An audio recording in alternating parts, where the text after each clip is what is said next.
देखना हो गया। गुड इवनिंग, नमस्कार, आदाब, सत श्री अकाल, वेलकम और हार्दिक अभिनंदन है, हार्दिक इस्तकबाल है। तो जैसा कि आप लोग जानते हैं कि आज जो हमारी क्लास है वो क्लास नंबर 2 है हिस्ट्री स्पेशल की, और जिसमें हमने क्लास नंबर 1 में हमने कल डिस्कस किया सिलेबस के बारे में और कुछ बैच की इन्फॉर्मेशन के बारे में बात की। कल मेरे पे कमेंट भी थी बच्चों की कि सर कितने जो है ड्यूरेशन क्या है। तो इसकी जो ड्यूरेशन है वो लगभग 3 से 3.5 महीने हैं। 3 से 3.5 महीने में कंप्लीट हो जाएगा बैच, और जिसमें हम वो सभी चीज़ें कवर कर पाएंगे जो कि एक एग्ज़ाम में पूछी जाती हैं। क्योंकि जो हिस्ट्री का जो दायरा होता है वो इंडियन पॉलिटी से थोड़ा सा कहीं ज़्यादा होता है, क्योंकि हमें यहाँ पे हिस्ट्री में तीनों ही चीज़ें पढ़नी होती है, चाहे वो मिडिवल हिस्ट्री हो, चाहे वो एंशियंट हिस्ट्री हो, चाहे वो आपका एक मॉडर्न हिस्ट्री हो। ठीक है, क्योंकि बात हम यहाँ पे कुछ ज़्यादा की करेंगे। यहाँ पे जो हिस्ट्री का दायरा होगा वो कहीं ज़्यादा होगा, और आप सब जानते हैं कि हिस्ट्री को याद करने का मतलब है कि आप अगर हिस्ट्री को एक स्टोरी के रूप में पढ़ें, एक जो है कहानी के रूप में पढ़ें, तो आपको बहुत ही अच्छी तरीके से समझ में आएगी। और एक बात का विशेष ध्यान रखेंगे कि हिस्ट्री का साथ साथ आप एमसीक्यूज भी करते चलिए, जिससे कि हमें ये पता चल सके कि हिस्ट्री में आपने जो भी चीज़ें पढ़ी है उनसे आप कितने एमसीक्यूज कर पा रहे हैं और उसका क्या रिजल्ट आ रहा है। ठीक है, कोई भी काम पेंडिंग मत छोड़ करके चलिएगा। कोशिश कीजिएगा कि हमने जो भी आज क्लास में पढ़ा उसको आज ही सॉल्व करें, आज ही उसको निपटा दें, आज ही उसको लर्न करें। और बेसिकली आपको पता है कि सैटरडे को टेस्ट होता है और संडे को आपकी क्लास ऑफ होती है। तो संडे में आप जितना भी वीक में आपने जो भी पढ़ा है हिस्ट्री में या जो अदर सब्जेक्ट आप पढ़ते हैं उनका सबका रिवीजन करते चलिए, क्योंकि आपके मन में केवल एक ही बात होनी चाहिए कि हमें जो भी सिलेक्शन लेना है वो अभी लेना है, इसी साल लेना है, और एक बार पढ़ना है और अच्छे से पढ़ना है। और उसके लिए आप पूरी तरीके से जी जान लगा दीजिए और पूरी तरीके से मेहनत कीजिए, तो निश्चित ही सफलता मिलेगी। चलिए, तो हालांकि आपको पता चल गया है कि बैच की क्या ड्यूरेशन है, बैच की क्या फीस है, बैच की क्या टाइमिंग्स होंगी, सब कुछ अवेलेबल है। जो इसका सिलेबस है वो मैं आपको पीडीएफ में प्रोवाइड करा दूंगा कुछ टाइम बाद। ठीक है, आप उसके लिए बिल्कुल भी परेशान ना होइए। नोट्स तो देखो, नोट्स के लिए थोड़ा सा पेशेंस रखें। हालांकि नोट्स भी मैं आपको जो है आज की क्लास के तो दे ही दूंगा नोट्स कि आज जो मैं पढ़ाने वाला हूँ, लेकिन फिर भी कोशिश कीजिएगा कि नोट्स खुद से बनाएं। क्योंकि ऐसा होता है कि अगर देखो, एक बेसिक आप कभी देखना बात को कि अगर आप किसी भी सब्जेक्ट को खुद से पढ़ते हो, है ना, आप पढ़ रहे हो, खुद से पढ़ रहे हो, खुद से नोट्स बना रहे हो, चीज़ों को खुद ही रिलेवेंट कर रहे हो, तो आपको वो ज़्यादा बेहतर रिजल्ट देती है। और अगर आप सभी चीज़ें रेडीमेडेड लेते हो तो वहाँ पे आपका जो एक दायरा होता है नॉलेज का वो थोड़ा कम हो जाता है। आप समझ रहे हैं ना? तो कहने का मतलब ये है कि आप जो भी चीज़ें पढ़ें क्लास में उसको साथ साथ नोट करते चलें, उसको फेयर नोट्स बनाएं, उनको याद करें, उनको लर्न करें, और मंथली आप उसको एक बार क्विक रिवीजन के रूप में करें। शॉर्ट को नोट्स को बहुत ही कंसाइज रूप में बनाएं कि बिल्कुल मेन मेन बातें लिखें नोट्स में। ठीक है, और एक ही कंसेप्ट को फॉलो करें। ठीक है, और एमसीक्यूज वेरी इंपॉर्टेंट, ये सबसे ज़्यादा ज़रूरी है। ठीक है, तो सिलेबस के मुताबिक जो हमारा सबसे पहला जो चैप्टर होगा वो होगा एडवेंट इन यूरोपियन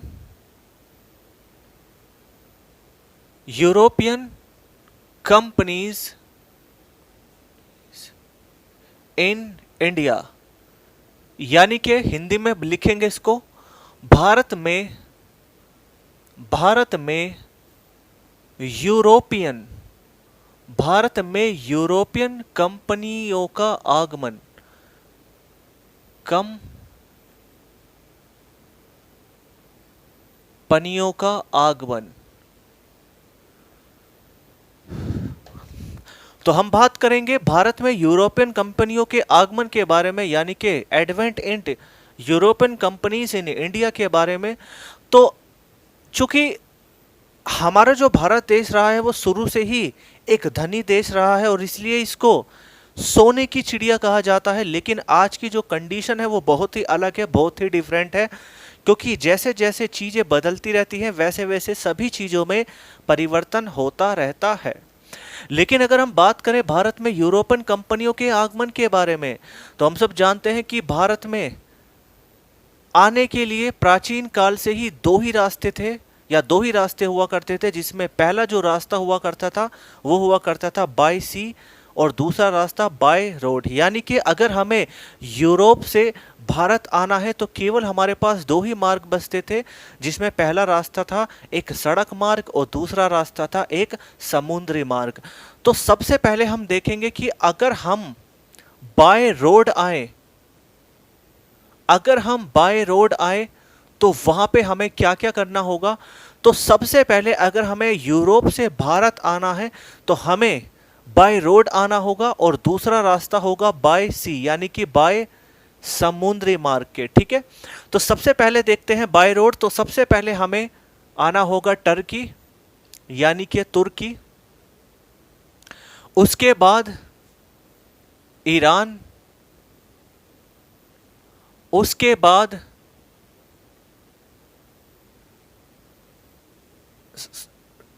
टर्की के बाद ले लेते हैं पहले इराक, फिर ईरान, और उसके बाद अफगानिस्तान।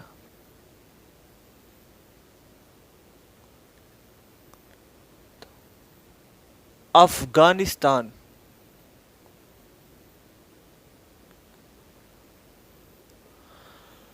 तो अगर हमें बाय रोड आना है तो सबसे पहले हमें तुर्की को पार करना होगा, उसके बाद ईरान, इराक के बाद जो है ईरान, और ईरान के बाद अफगानिस्तान, और उसके बाद हमें भारत आने के लिए पास को पार करना होगा, यानी कि दर्रे को पार करना होगा।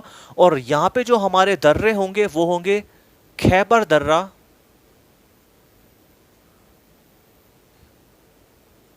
कुर्रम दर्रा, उसके बाद बोलन दर्रा, और उसके बाद गोमल दर्रा। और इन दर्रे को पार करने के बाद हम फाइनली कहां पे पहुंचेंगे? भारत में पहुंचेंगे। तो अगर हमें बाय रोड भारत आना है, यानी कि अगर यूरोपियन को बाय रोड के द्वारा आना है भारत में, तो उनको सबसे पहले तुर्की, उसके बाद ईरान, उसके बाद इराक, उसके बाद ईरान, और उसके बाद अफगानिस्तान के बाद दर्रों को पार करना होगा, पास को पार करना होगा। और अगर हम बात करें पास के बारे में, तो ये पर्वतों के बीच का एक प्राकृतिक रास्ता कहलाया जाता है। तो अगर आपसे पूछ ले कि पास यानी कि दर्रा किसे कहते हैं, तो आप याद रखेंगे कि पर्वतों के बीच में जो भी प्राकृतिक रास्ता होगा। तो पहला हमें पास करना होगा खैबर, उसके बाद फिर पार करना होगा कुर्रम दर्रा, उसके बाद बोलन, और उसके बाद गोमल, और उसके बाद हम भारत पहुंचेंगे।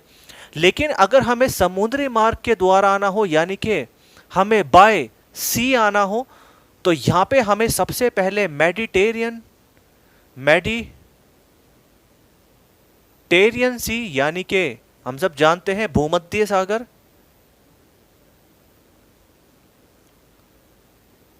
उसके बाद ब्लैक सी, यानी कि काला सागर, उसके बाद रेड सी, यानी कि लाल सागर, उसके बाद बे ऑफ पर्शिया, यानी कि फारस की खाड़ी, और उसके बाद अरेबियन सी, यानी कि अरब सागर। तो फाइनली अगर हमें समुद्री मार्ग से आना है तो हमें भूमध्य सागर पार करना होगा, उसके बाद काला सागर यानी कि ब्लैक सी, उसके बाद रेड सागर यानी कि लाल सागर, और उसके बाद फारस की खाड़ी, और उसके बाद अरब सागर को पार करने के बाद हमें भारत का रास्ता मिलेगा, यानी कि हम फाइनली भारत पहुंचेंगे। अब चूंकि हम सब जानते हैं कि 1453 में, यानी कि 1453 में एक उस्मानी सल्तनत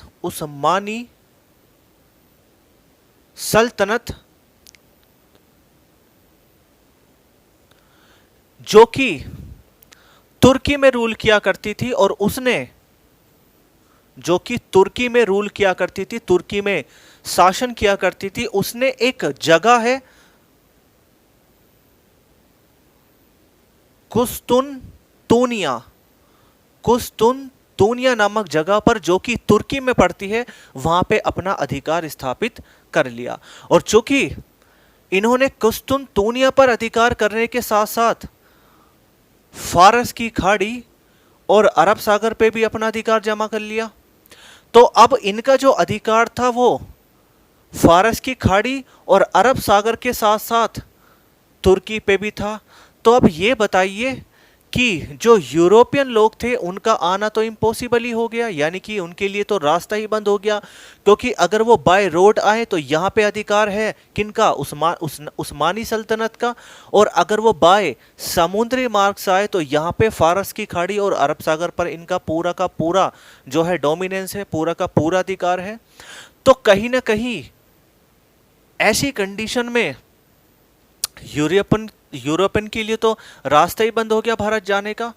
ठीक है, तो अब उसके बाद चूंकि हम सब जानते हैं कि जो यूरोपियन लोग थे वो फाइनली भारत और इंडोनेशिया पर निर्भर थे गरम मसाले के लिए, क्योंकि हम सब जानते हैं कि हमारे भारत देश में ही सबसे ज्यादा पैदावार होती थी गरम मसाले की, और यूरोपियन कंट्री जो आ रहे थे वो गरम मसाले के लिए आ रहे थे, क्योंकि वो जानते थे क्योंकि एक भारत एक सबसे अमीर देश है और सबसे धनी देश है, और साथ ही यहाँ पे वो सारी चीजें पाई जाती है जो इन कंट्रीज में नहीं थी। तो इसलिए वो ये चाह रहे थे कि हमें भारत में व्यापार करना होगा लाभ कमाने के लिए। चूंकि अब उनके पास दो रास्ते थे, एक तो बाय रोड और एक बाय सी, और बाय रोड भी बंद हो गया और बाय सी भी बंद हो गया। चूंकि यहाँ पे वो ये तो जानते थे कि भाई अगर हमें गरम मसाले की नीड पूरी करनी है या फिर हमें व्यापार को बनाना है अपने, तो कहीं ना कहीं हमें भारत जाना होगा, लेकिन भारत जाने के रास्ते तो बंद ही हो गए। तो उसके बाद इन्होंने खोज की भारत के नए रास्ते की। तो सबसे पहले जो भारत की खोज के लिए निकला वो निकला सबसे पहला व्यक्ति 1494 ईस्वी में कोलंबस। कोलंबस नाम का एक नाविक जो कि भारत की खोज के लिए निकला, और ये स्पेन की राजधानी मैड्रिड से निकला। और चूंकि इसको करनी थी भारत की खोज, लेकिन इसने खोज किसकी की, इसने खोज की अमेरिका की। क्यों?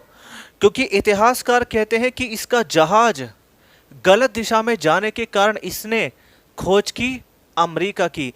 तो फाइनली जब हमारे पास ये लगा कि भाई यूरोपियंस के लिए जो रास्ते हैं भारत आने के वो बंद हो चुके हैं, क्योंकि यहाँ पे उस्मानी सल्तनत जो कि तुर्की में रूल किया करती थी, और इन्होंने कुस्तुनतूनिया पे भी अपना स्थापत्य यानी कि अपना डोमिनेंस स्थापित किया, अपना अधिकार स्थापित किया, और इसके साथ ही इन्होंने फारस की खाड़ी और अरब सागर पे भी अपना स्थापत्य यानी कि अपना डोमिनेंस जो है क्या किया, स्थापित किया। और यहां पे स्थापित करने के बाद यहां पे इन्होंने जिस तरीके से अपना राज किया, तो यूरोपियंस के लिए तो भारत जाने के लिए रास्ते बंद हो गए। तो तब फाइनली 1494 ईस्वी में कोलंबस को भेजा गया भारत की खोज करने के लिए।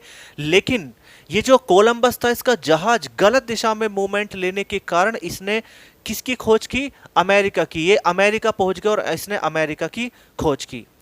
लेकिन कहते हैं ना कि इतिहास किसी और के नाम ही रचा था। तो फाइनली 1497 ईस्वी में एक व्यक्ति निकला जिसका नाम था Vasco D gamma.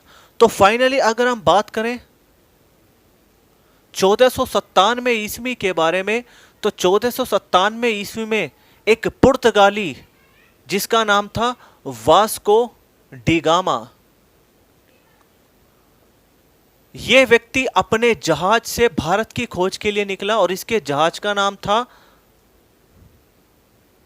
Sao Gabriel. और ये फाइनली भारत की खोज के लिए निकला समुद्री मार्ग से, और हम सब जानते हैं कि इसके जहाज का जो नाम था वो साउ गैब्रियल था। और ये जो निकला, ये निकला पुर्तगाल, पुर्तगाल की राजधानी लिस्बन से। कहां से निकला? लिस्बन से निकला। अब चूंकि ये निकल तो गया, तो अब यहां पे कोई डायरेक्ट रास्ता तो इसके पास बचा नहीं था, तो ये पूरा अफ्रीका महाद्वीप घूम करके फाइनली कहां पहुंचा? ये फाइनली पहुंचा आपका केप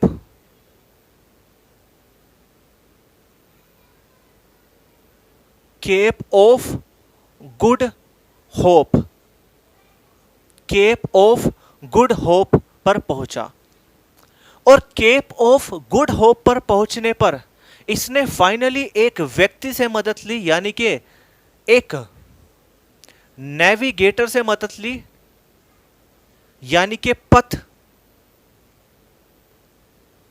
प्रदर्शक की मदद ली। और उस पथ प्रदर्शक का नाम था अब्दुल मनीद, अब्दुल मनीद। और इसकी मदद से फाइनली वो 20 मई 1498 ईस्वी में भारत पहुंचा। ठीक है, इतना कॉपी कीजिए।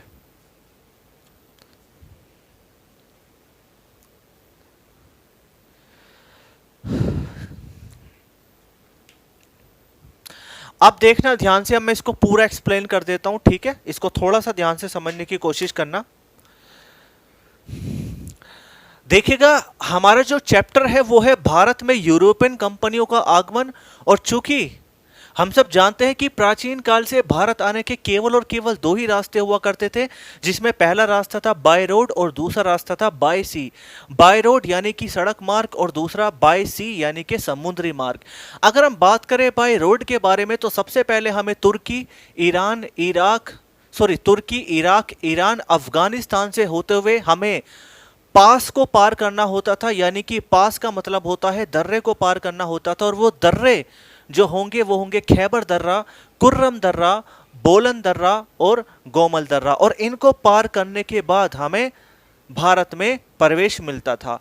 लेकिन अगर हम दूसरे मार्ग के बारे में बात करें, यानी कि बाय सी रूट के बारे में बात करें, तो हम सब जानते हैं इसको पार इस रास्ते से आने के लिए सबसे पहले हमें मेडिटेरियन सी यानी कि भूमध्य सागर, उसके बाद ब्लैक सी यानी कि काला सागर, उसके बाद रेड सी यानी कि लाल सागर, और उसके बाद बे ऑफ पर्शिया यानी कि फारस की खाड़ी, और उसके बाद अरेबियन सी यानी कि अरब सागर को पार करना होता था। तो तब हमें भारत में आने का मौका मिलता था, यानी भारत हम प्रवेश करते थे।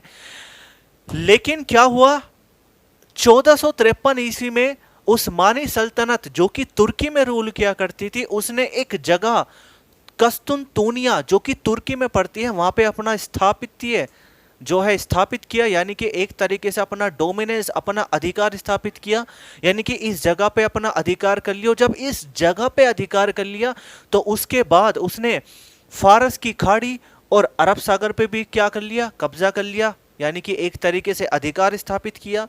अब चूंकि यहां पे इन्होंने फारस की खाड़ी और अरब सागर पे तो कब्जा किया, यानी कि एक तरीके से अधिकार किया, उसके साथ साथ इन्होंने तुर्की पे भी अधिकार किया, क्योंकि यहाँ पे इनका तुर्की पे भी अधिकार हो गया, और फारस की खाड़ी और अरब सागर पे भी जो है क्या हो गया, इनका अधिकार हो गया। तो फाइनली जो हमारे यूरोपियंस थे, जो हमारे यूरोप के लोग थे, अब उनका तो रास्ता ही बंद हो गया भारत आने का, क्योंकि फाइनली जो भारत वे आना चाहते थे उनका पहला मकसद था नीड ऑफ स्पाइसेस यानी कि गरम मसाले, और दूसरा व्यापार करना, क्योंकि वे लोग जानते थे कि भारत एक रिच कंट्री है, एक अमीर देश है, और साथ ही इसको सोने की चिड़िया भी कहा जाता था, चूंकि अब ऐसा नहीं है कुछ भी। तो फाइनली 1494 ईस्वी में नए रास्ते की खोज के लिए कोलंबस को भेजा गया। कोलंबस निकला जो कि एक नाविक था, और ये निकला स्पेन की राजधानी मैड्रिड से। लेकिन इसके साथ एक घटना हुई, इसका जो जहाज है वो दिशा भटक गया और ये अमेरिका पहुंच गया और इसने अमेरिका की खोज करी। लेकिन कहते हैं ना कि इतिहास किसी और के नाम से ही लिखा था। तो फाइनली 1497 ईस्वी में वास्को डिगामा अपने जहाज से, जिसका नाम था साओ ग्रेब्रियल, पुर्तगाल की राजधानी लिस्बन से निकला और इसने फाइनली ये पहुंचा केप ऑफ गुड होप पे। और वहां पे इसने एक नेविगेटर की यानी कि एक पथ प्रदर्शक की जो है हेल्प ली, और वो जो पथ प्रदर्शक था वो था अब्दुल मनीद, और इसकी सहायता से फाइनली ये 20 मई 1498 में जो है भारत पहुंचा। लेकिन यहाँ पे भी अभी कुछ बातें हैं कि इसने, पूछ लिया जाएगा कि बताइए वास्को डिगामा ने कुल कितने दिनों तक समुद्री यात्रा तय की। तो इसका जो ये रास्ता था पूरा वो 90 दिनों का था, यानी कि 90 दिनों तक इसने समुद्री यात्रा की। और फाइनली आपसे यहाँ पे, अरे फैन, और आपसे आप यहाँ पे ये भी पूछ सकता है कि बताइए वास्को डिगामा से पहले क्या किसी और व्यक्ति ने भी ऐसी जो है काम किया, क्या किसी और व्यक्ति ने भी या किसी और पुर्तगाल ने भी, चूंकि हम सब जानते हैं कि वास्को डिगामा पुर्तगाली था, यानी कि जो पुर्तगाल के निवासी होते हैं उनको पुर्तगाली कहते हैं, तो ये एक पोर्तुगीज था यानी कि पुर्तगाली था। और इससे पहले भी एक व्यक्ति ने भी ऐसा काम किया था इससे पहले। तो इससे पहले फाइनली एक व्यक्ति था 1487 ईस्वी में, जिसका नाम था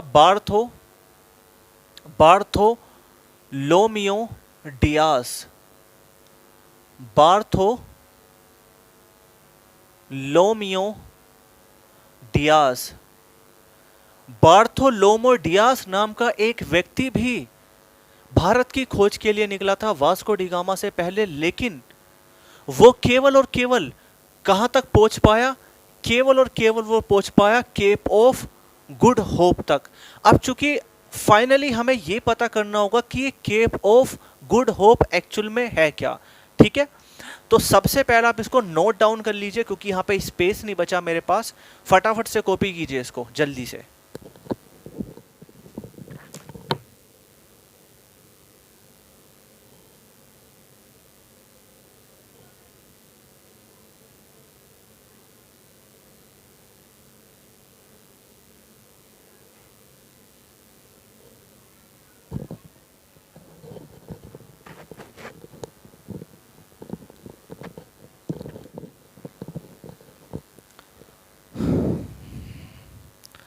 स्क्रीनशॉट ले लीजिएगा इसका।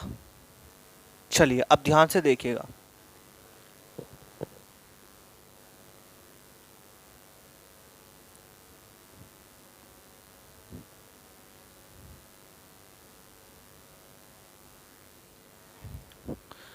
चलिए अब इसको मैं इतना इतना क्लियर कर देता हूं, ठीक है, थोड़ा सा स्पेस हो जाएगा, अब ध्यान से समझना। तो फाइनली जब ये बार्थोलोमियो डियास निकला भारत की खोज के लिए, तो ये केवल और केवल केप ऑफ गुड होप तक ही पहुंचा, यानी कि मैं इसको यहां पे लिख देता हूं, ये केवल पहुंचा Cape of Good Hope, Cape of Good Hope तक ही पहुंचा। लेकिन अब ये बात करते हैं कि केप ऑफ गुड होप क्या है।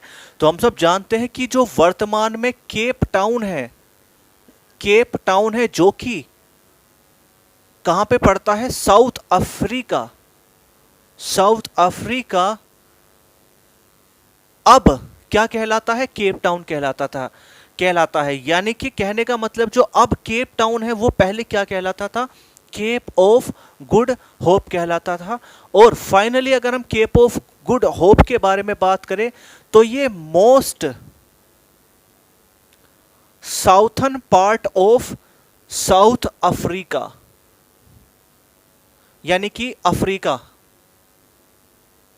यानी कहने का मतलब यह है कि ये अफ्रीका का दक्षिणी भाग है, ठीक है, अफ्रीका का सबसे दक्षिणी भाग। और अगर हम बात करें केप ऑफ गुड होप के बारे में तो इसे हिंदी में आशा अंतरीय भी कहते हैं, आशा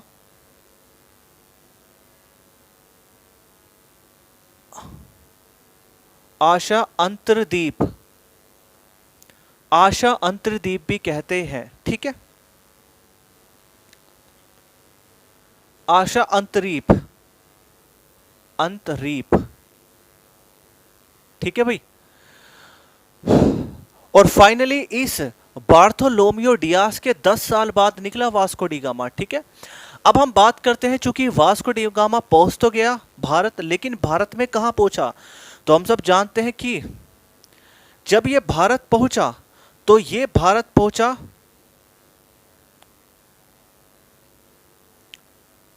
कालीकट केरल पर। कहां पे पहुंचा? कालीकट बंदरगाह पर, यानी कि जो कि केरल में पड़ता है। और अगर आपसे पूछ ले कि कालीकट में भी कहां, तो एक जगह है कपट डाबू बंदरगाह, कपट डाबू बंदरगाह, ठीक है। अब चूंकि फाइनली ये भारत पहुंच गया, तो अब भारत पहुंचने के बाद वहां पे एक स्थानीय शासक रूल किया करता था जिसका नाम था जैमोरिन। क्या नाम था? जैमोरिन।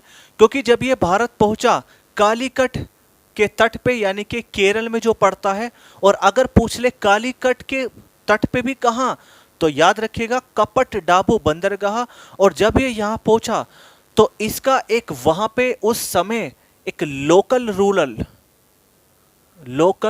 रूलर यानी कि एक स्थानीय शासक वहां पे रूल किया करता था, शासन किया करता था, जिसका नाम था जैमोरिन। और इसने इस वास्को डी गामा का क्या किया? स्वागत किया, यानी कि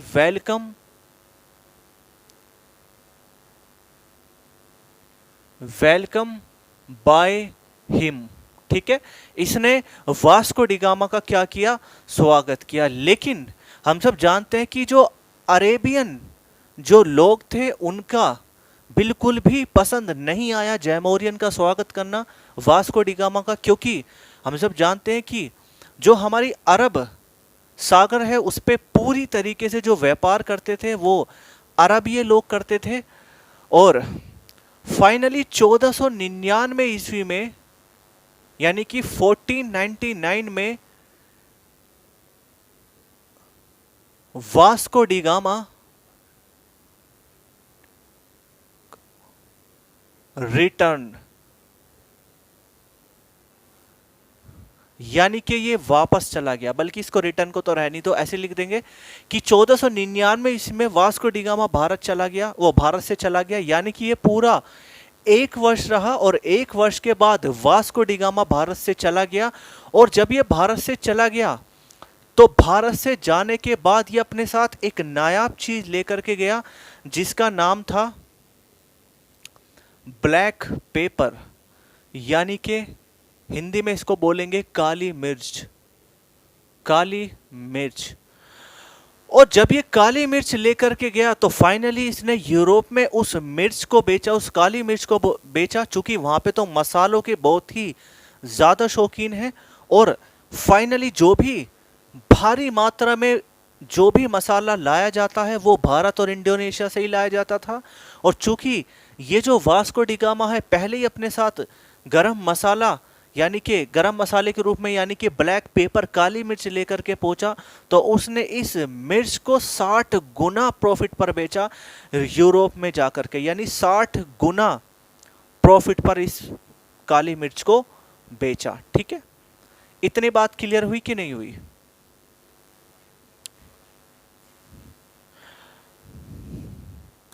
तो आज के लिए बहुत है ना, ठीक है। कल की क्लास होगी आपकी, चूंकि आज थोड़ा सा लाइट का इशू है तो इसलिए आप लोग जानते हैं, चूंकि मुझे क्लास तो आज भी करानी थी, मैं लगभग इसकी 1 घंटे की क्लास लेता, लेकिन थोड़ा सा लाइटिंग का इशू है यहाँ पे, तो इसका वजह से जो है, चूंकि अगर ये सर्वर बंद हो गया हमारा तो क्लास भी हमारी जो हमने मेहनत की वो भी ख़राब हो जाएगी। तो इसलिए आज की क्लास को यहीं रोक देते हैं। कल आपको पूरी 1 घंटे की क्लास मिलेगी और इसी चीज़ को भी मैं कल रिपीट करूँगा और साथ ही से आगे भी हम पढ़ेंगे, ठीक है। एक बार मैं इसको रिपीट कर देता हूँ कि 1497 ईस्वी में फाइनली जब वास्को डी गामा निकला अपने जहाज साओ गैब्रियल के साथ पुर्तगाल की राजधानी लिस्बन से, तो ये फाइनली पहुंचा केप ऑफ गुड होप में।